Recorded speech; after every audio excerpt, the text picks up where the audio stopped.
Hello, this is David Sloan Wilson for This View of Life, the online evolution magazine. And I'm here with Gabrielle Principe. Hello. Editor of the education section, and with Alex Shaw, who is a participant in our workshop on evolutionary perspectives on educational research policy and practice. So welcome, Alex. Thanks for having me. And you're from the University of Chicago, and That's right. Reported awesome work on the concept of fairness and equity mostly in children, but of course it applies across the lifespan. So tell us about your talk. So what I'd introduce in the talk is that a lot of people have in some ways oversimplified fairness and also made it too broad. That they tend to think that fairness is demonstrated in some contexts in which it can be explained by simpler processes that we already understand. That in some circumstances we find that people get upset about having less than others, and they use the word fairness to describe this reaction, but in some ways that could just be explained by envy. You don't need a sense of fairness to explain why you get upset when you have less. And so I tried to design some experiments where we remove that concern. And so I think that one's pretty obvious, and there's lots of literature to suggest that those things are different from one another. But what I guess is new about my approach is I suggest another problem with interpreting fairness, which is that generosity also often aligns with fairness. So the way fairness has been studied a lot of the time is in the dictator game. And so in the dictator game, you give someone $10 and then they can split it with somebody else. Now they might do this because they care about fairness. They give the other person $5, but maybe they just want to be generous or nice to someone else, and so they decide to give the $5 out. And so in my experiments, I try to strip away these things, strip away generosity and strip away envy, and see, is there still a concern with fairness? And the way I do this is I present children and adults with situations in which fairness isn't promoting generosity. It's actually promoting wasting resources by throwing them away or by giving it to no one.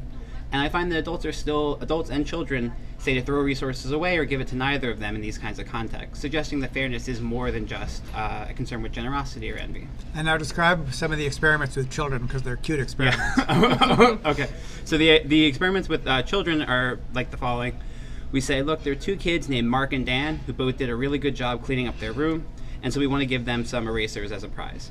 Mark has 2 erasers, Dan has 2 erasers, and we have 1 eraser left over, and the question is, what should we do with it? Should we give it to Mark, or should we throw it away? And we find that kids at very high rates are saying to throw the erasers away in that kind of context. And this happens even when it's their own eraser. And so if I say to the kid that they and another boy are going to get some erasers for doing a good job answering questions, and I say, what should I do with this eraser? Should I give it to you, the child, or should I throw it away? You have 2, this other child has 2. And the children say to throw the eraser away even in that case. And so they're even willing to throw away toys that they might want for themselves in order to be fair. Right. Yeah. Good. So talk about, to what extent do these tendencies change over time? Are adults like children, or are things different for the little guys? So I think adults are different in a certain way. And so if I present adults with a situation just like the kids where I'm saying we're going to throw things actually in the trash, many fewer adults say that. It's not 0. It's still actually more than you would think. About 30 or 40% of adults are saying that, but it's not anything like the children. And my hypothesis about that, which I haven't tested yet, is that I think adults actually have this intuitive reaction when you present them with this dilemma where they say throw it away. And then they reflect on it and they say, well, maybe in this circumstance we shouldn't do that because it goes against social welfare or something like that. I suspect that in some of these circumstances, if you pushed an adult on that and said, what's your automatic reaction in this case? My guess is that they would actually say to throw it away. And so I think there is continuity in that way, but adults learn how to correct some of these biases in some contexts. Now, you talk quite a bit about signaling, and that a lot of this stuff is actually more about impressions, basically, and signaling than one might say for its own sake. Sure. So elaborate on that, please. Sure. So I have this work with children. There's been a lot of work in adults to suggest that this might be true, that adults in some circumstances are less fair when other people won't know they've been unfair. And so I run the same experiment with children. I run the same experiment I mentioned before with children. In one case, things are transparent. Everyone's going to know if the child's been unfair. And so in this case, we give 2 erasers to one boy, 2 erasers to the child who's making the decision, and I say, oh, I forgot an eraser, and I go in the other room. I come back and say, what should I do? Should I give this to you, or should I throw it away? Now remember, Mark has 2, Dan has 2 Mark has 2, and the child has 2. And then the question is, should I give it to you or throw it away? And here kids say to throw it away. However, if you interfere with the extent to which the child thinks that the experimenter is going to know that they've been unfair, then children are substantially less fair. And so in this case, Dan starts with 2, a boy who's not there, and then the child starts with 1, and I say, oh, I forgot an eraser, I'll be right back. I leave. And then a Confederate comes into the room. That's a Confederate's another experimenter. Gives the child an additional eraser, says, shh, don't tell Alex, and leaves the room.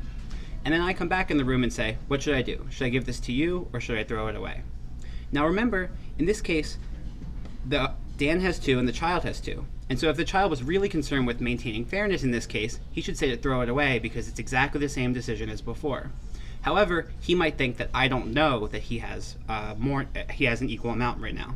And what we find is most children here don't say to throw the eraser away. They say, give it to me.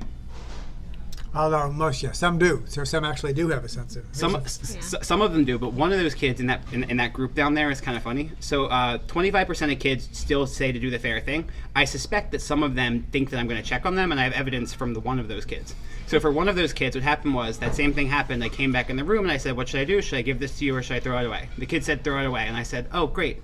Now the experiment's over, we're going to get going. And then he looked at me and realized I wasn't going to check his envelope and said, you know what, why don't you just give it to me? And so he's still included in that group, but right. Yeah. So you showed an amusing clip from Seinfeld that illustrates this signaling phenomenon. Yeah. Just describe that clip. Oh yeah. So this is a great episode. So George Costanza keeps going into this restaurant and he's tipping and this person keeps not noticing. And so in this clip, he goes in and he's going to tip this guy at this restaurant, and the guy looks away just as he's putting the tip into the jar. And George is of course very frustrated by this, and then he goes to try to steal the money back out of the jar so he can put it in when the guy's looking, and he catches him and kicks George out of the place. Right. Yeah. Right. Awesome. So, your talk was not strictly speaking about education, but what are some of the implications for education? So I think that what's important in not only in this domain but in all domains is understanding the psychology that kids are coming into the room with. And so I'm going to talk first about that, how I think that applies to education more broadly, and then this specific context. So if you think about the human mind as a blank slate, then there's no reason to think that some concepts are going to be more challenging to kids than others. There's no reason to think that kids are coming into the classroom with any set intuitions about anything. However, if you understand evolution, you know that there's going to be certain things that are going to be really hard for kids to get based on their intuitions that are endowed to them through natural selection. And I think that might be true in these cases as well, that kids might come into the classroom with certain expectations about what you mean by fairness, what you mean by generosity, and that might influence the way that you try to shape their behavior. To the extent that you're emphasizing fairness in some cases, this might lead them to actually not be generous and not be nice in some circumstances.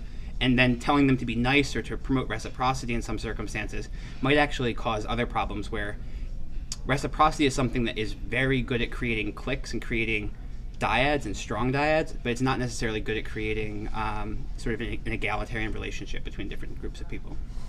Right. Okay, so for a final question, what the question that we've been asking everyone is to how do you think about what is the value added of thinking about your research questions in terms of an evolutionary framework?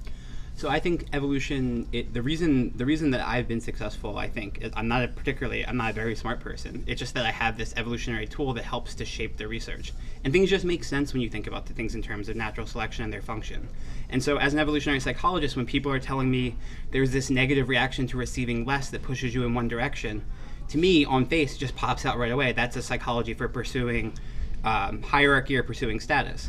And it just doesn't seem to be congruent with this kind of fairness psychology that people are trying to pursue. And so I think when you think about things in terms of their function, it just becomes very obvious the kinds of evidence that you should be seeking out.